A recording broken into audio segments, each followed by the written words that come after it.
كما باركت على إبراهيم وعلى آل إبراهيم إنك حميد مجيد. عن أبي بن كعب رضي الله عنه قال كان رسول الله صلى الله عليه وسلم يوتر بسبح اسم ربك الأعلى وقل يا أيها الكافرون وقل هو الله أحد. رواه أحمد وأبو داود والنسائي وزاد ولا يسلم إلا في آخرهن. ولأبي داود والترمذي نحوه عن عائشة رضي الله عنها وفيه كل سورة في ركعة وفي الأخيرة قل هو الله أحد والمعوذتين. حضرت ابی بن کعب رضی اللہ تعالیٰ عنہ بیان فرماتے ہیں کہ جناب نبی کریم صلی اللہ علیہ وسلم وطر کی پہلی رکعت میں سبح اسم ربک الاعلی اور دوسری میں قل یا ایھا الکافرون اور تیسری میں سورہ اخلاص قل هو اللہ احد پڑھا کرتے تھے.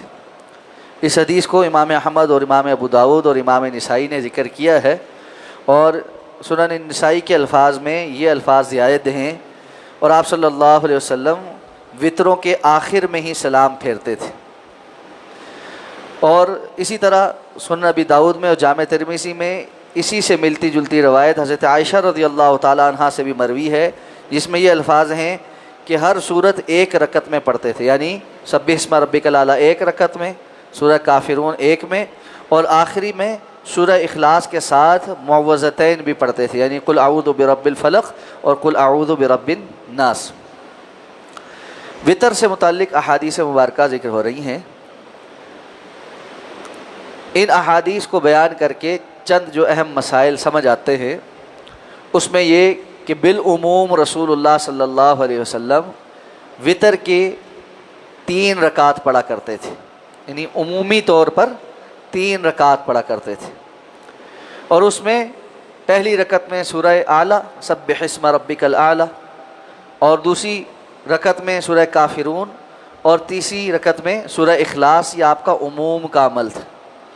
اور حضرت عائشہ رضی اللہ تعالیٰ عنہ سے روایت سے پتہ چلتا ہے کہ تیسری رکعت میں سورہ اخلاص کے ساتھ معوذتین کہتے ہیں قل اعوذ برب الفلق اور قل اعوذ برب الناس. یہ جو آخری 2 صورتیں ہیں یہ بھی آپ تلاوت فرمایا کرتے تھے.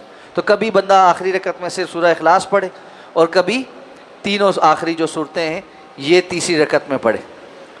اسی طرح یہاں پر یہ بھی الفاظ ہیں سنن نسائی کے کہ آپ صلی اللہ علیہ وسلم ان 3 رکعتوں میں صرف آخری رکعت میں سلام پھیرتے تھے، یعنی یہ تینوں رکعتیں ایک ہی سلام کے ساتھ آپ پڑھتے ہیں.